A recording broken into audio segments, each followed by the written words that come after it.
ફરી પાછો સવારમાં રેડી થઈને નીકળી ગયો તો બસની તલાશમાં બસ સ્ટેશને અને બસમાં બેસીને પછી નીકળી ગયો તો ગાડીની તલાશમાં મંત્રેસર ઉતરીને ગાડી મળી ગઈ ને પછી અંદર બેસીને નીકળી ગયો તો કોલેજ તરફ. કોલેજમાં આવ્યો પણ આ બાણા ખોલવાની સ્ટાઇલ કાંઈક કેઝ્યુઅલ હતી. કોઈ કોમેન્ટમાં એવું ન કહેતા કે તૂટી જશે, આ બધું છે ને કરવું જ પડે કારણ કે એના વગર ખુલે નહીં. ઠીક હે. ક્લાસમાં લેક્ચર અટેન્ડ કર્યું ને પછી વિચારતા પહોંચી ગયો તો જકાત નાકે. અહીંયા ઉભા બસની વાત જોઈ ત્યાં લગીમાં તો આ લારીવાળાએ છે ને બધું ગોઠવી પણ નાખ્યું ને અંદર ચાલુ પણ કરી દીધું હતું. કાંઈ નહીં, હવે બસમાં તો બેસી ગયા છે પણ સહી સલામત પહોંચું કે નહીં એનું કઈ નક્કી નહોતું કારણ કે બસનો ડ્રાઈવર છે ને ફોન જતો હતા ડ્રાઇવિંગ કરતો હતો. હવે એને કેમ કેવું કે ફોન મૂક, મારા લગ્ન હજી બાકી.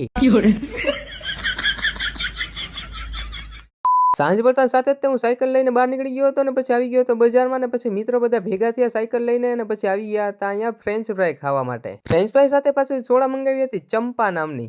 સોરી આપણું થોડુંક ઇંગ્લિશ વીક છે ને એટલા માટે, નહીતર તો સાચું નામ જ તે બોલત. ઘર ભેગું થાને ભાઈ. સારું તો ચાલો હવે મળીએ કાલે એક નવા મિની વ્લોગમાં. તાલે કેમ તો જલ્દીથી લાઈક અને સબસ્ક્રાઇબ કરી લ્યો.